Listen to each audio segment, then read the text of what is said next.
It's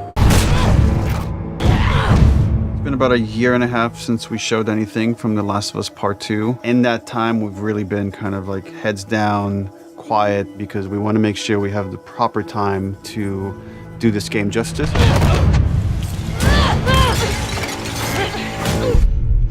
It's definitely our most ambitious in scope game that we've ever made. We really wanted to wait until we had something awesome and new and exciting to talk about because we've been so mysterious. Outbreak Day has always been a way for us to communicate with the fans about The Last of Us. It was like the day the outbreak happened in the fictional world of The Last of Us. And once we had this opportunity to line everything up for Outbreak Day, or in this case, kind of an Outbreak Week, we decided to put out a story trailer with the date of when the game's coming out, and then show the press actual gameplay, let them get hands-on with the game. We're always trying to strike a balance of getting people excited for this game, show them a bit more of a glimpse of the themes this game is about, the cycle of violence, this idea of how far would you go to exact revenge to bring justice to the people you love. And then we also show that Joel is back and you get to see him for the first time. What the hell are you doing here? You think I'd let you do this on your own? So we're coming into that first demo in wintertime where snow covers much of the ground, much of the buildings, all the surrounding areas. We see what's life like 25 years after a pandemic has wiped out most of mankind. We pick up Ellie, who was 14 in the first game, is now 19. She's living in the city, Jackson. Which is where Ellie and Joel have been living for the past 4 years in this sweet settlement. What we come upon is their regular day-to-day life. We're coming in on Ellie and Dina, her best friend, patrolling the outskirts of Jackson, looking for infected to clear out to keep the area safe. Ellie and Dina at this point have been friends for several years, but there's been underlying romance between these two characters. From the demo we put at E3, where you saw this festival and this dance, and these two characters kissed for the first time, this demo takes place the day after. And then over the course of the level, they encounter some truly dangerous things. We wanted just across the board to make the enemies more threatening, to raise the tension that we started establishing with the first game. So that means the infected, even the lowest class, the runners, are more dangerous. Something that was really important to us was empowering all of our characters, right, and making them all equal. Ellie, as we saw in the first game, is incredibly capable, but this is a world where you need to be capable to survive, and we wanted to empower everybody. And the way that reflects in combat is, Dina is way more effective. So when we have Dina going out, while she may seem the less hardened character, she knows how to use a gun, she knows how to stealth, she knows how to kill a clicker as well as Ellie.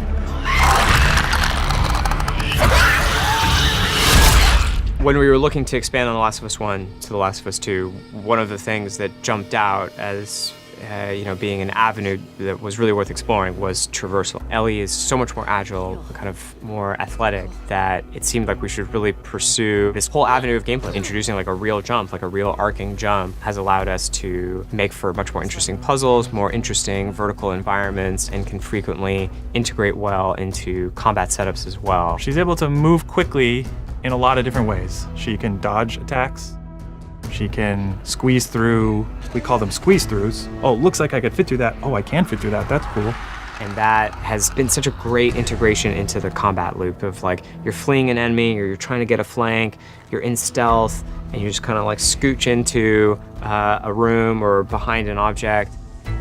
In The Last of Us, you kind of rely on your weaponry. Like, they're frequently the difference between life and death. They're with you for the entire game. A lot of the gameplay choices that you make are based on how you use them, how you evolve them over time through your upgrades.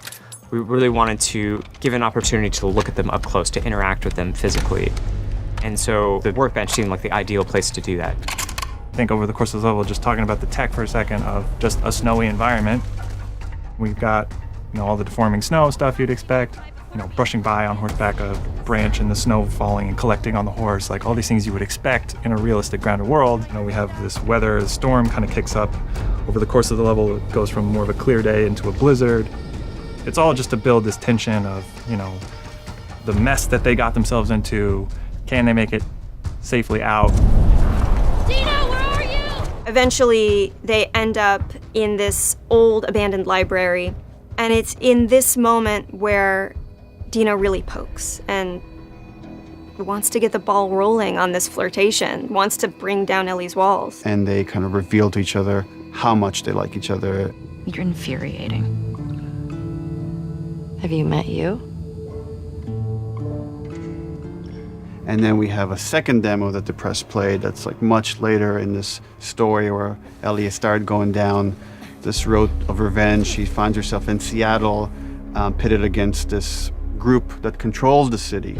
Called the WLF. They're kind of a little bit like a militia that has taken over the town, and they have a very zero tolerance policy on people who are not from Seattle, kind of intruding on their space.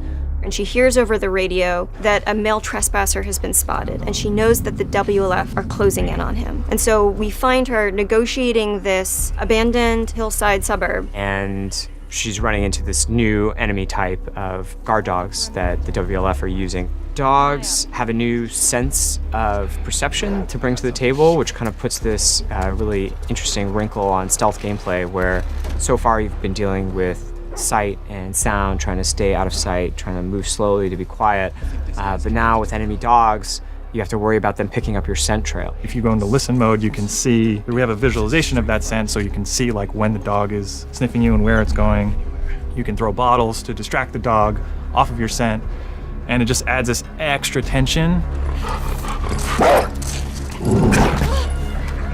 The second part of the demo, even though you're fighting mostly human enemies, we're introducing one of our new infected classes, the Shambler. And the Shambler is kind of a lumbering, tankier enemy that can take a lot of punishment. They'll kind of chase you down and try to get towards you and then burst and leave behind one of these lingering, corrosive clouds.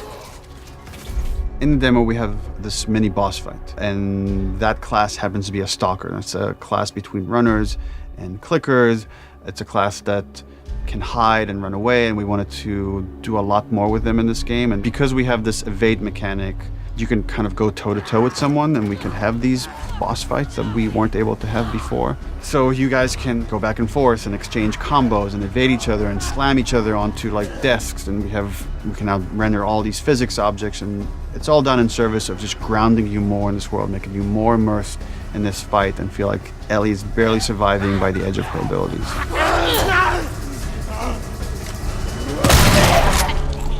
So for The Last of Us 2, we've kind of almost completely overhauled the player upgrade system. For the first time in the game, you're able to learn entirely new crafting recipes just via the upgrade system. These are abilities that make your character feel really different. You are really able to pursue the playstyle of your choice and kind of make the Ellie that you're playing your individual Ellie. We designed the whole experience to be something where it's a balanced stealth experience where you have a lot of tools to escape, you have a lot of tools to evade, you can entirely stealth past everyone. Got something. We'll look into it. And then the other big thing we did to immerse the player is make the human enemies much more threatening. They communicate a lot more between each other. Their AI is much more sophisticated. We rewrote most of the systems for this game. So much of this game is a conversation about the cycle of violence and how do we make violence feel impactful to the player. You can't stop this. Enemies have names. So when you're going around and you shoot someone, you might hear someone yell their buddy's name and they're now upset and agitated, and that changes their behavior. What is it? Someone took him out! We got something. To make a fully realized world, to really honor the impact of this violence, you have to honor every person in it. Nobody's a hero here. The demo is 2 to 3 hours of the game. You're seeing 2 different seasons, 2 different times of the year. It feels like a lot, and it's a tiny fraction of this entire game. And as we get closer to release, we're going to show more and more of the game, but we're going to be very mindful and conscious to not spoil like big things about this game. And I'm just super stoked for people to finally see the whole thing once it's out on February 21st, 2020.